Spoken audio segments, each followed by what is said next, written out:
যৌবনকালে কেউ যদি মুত্তাকি হতে চায়, যৌবনকালে মুত্তাকি হওয়ার সবচেয়ে বড় একটা ওষুধের নাম হলো বিবাহ।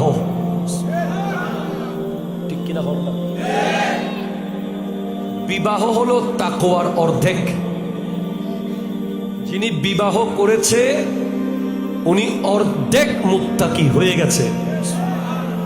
একটা কথা আছে, বিয়ে এমন এক জিনিস, এটা সম্পর্কে পরিপূর্ণ জ্ঞান না থাকলে বর্তমানে কোরআন বলছে হুন্না লিবাসুল লাকুম ওয়া আনতুম লিবাসুল লাহুন্না,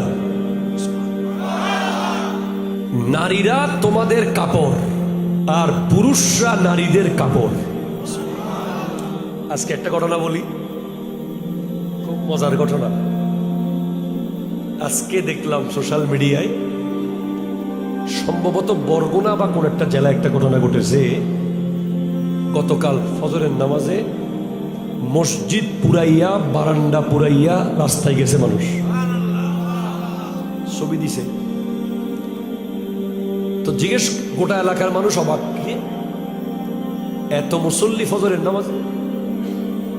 তো ওখানে নাকি মসজিদ কমিটি ঘোষণা দিছে যে যেই ব্যক্তির বিবি তাকে মসজিদে ডেকে দিবে না ফজরে, ওই ব্যক্তিকে মসজিদ কমিটির খরচে দ্বিতীয় বিয়ে করানো হবে।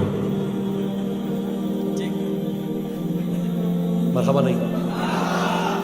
আবার বলতেছে, যেই ব্যক্তির বিবি, যে স্ত্রী মসজিদে ফজরের নামাজে তার স্বামীকে যে কোনো মূল্যে পাঠাবে না, বলতেছেন যে ওই ব্যক্তিকে মসজিদ কমিটির খরচে দ্বিতীয় বিয়ে পরের দিন করিয়ে দেওয়া হবে।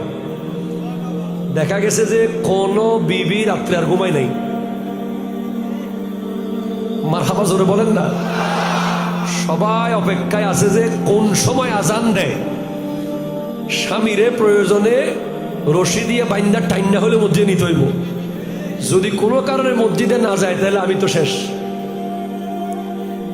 একজন নেককার বিবি পারে তার স্বামীকে ওলি বানিয়ে দিতে। ঠিক কিনা জোরে কথা বলেন? আমার নবীজি বলেছেন, সিত্তাতু আশিয়াইন হুন্না গরিবাতুন মিন সিত্তাতি মাওয়াদিআ। কিয়ামতের আগে 6টা জিনিস 6 জায়গায় বড় গরিব হয়ে যাবে, যেগুলোকে আল্লাহ গরিব বানায় নাই। দুনিয়াতে যেগুলো এসেছে ধনী হয়ে, মানুষ সেগুলোকে গরিব বানিয়ে ফেলবে। বলে কি কি? 1 নম্বরে বলেছেন, আল মসজিদু গরিবুন ফীমা বাইনা কওমিন লা ইউসাল্লুনা ফীহি। ওই মসজিদ গরিব যেই মসজিদের এলাকার কওমের মানুষ মসজিদ বানায় ঠিক, কিন্তু নামাজে আসে না। কথা কোন ঠিক কিনা জোরে বলেন না? মসজিদ বানিয়ে ফেলেছেন, বিনিময়ে কি পাবেন? মুসনাদে আহমদের মধ্যে আছে, ইমাম আহমদ ইবনে হাম্বল রচিত কিতাব হাদিসের, কেউ যদি চড়ুই পাখির বাসা পরিমাণ মসজিদ বানায়, এখানে তো 10,000 10 কোটি চড়ুই পাখি আসবে। কেউ যদি একটা চড়ুই পাখি আটে, একটা চড়ুই পাখি এতটুকু জায়গার মধ্যে এঁটে যাবে। এই সাইজের একটা মসজিদ যদি কেউ বানায়, আল্লাহ তার জন্য জান্নাতে একটা কামরা বানিয়ে দেবে। মুসনাদে আহমদের মধ্যে আছে এই হাদিস। তো চড়ুই পাখির বাসার পরিমাণ জায়গায় কি মানুষ নামাজ পড়তে পারবে?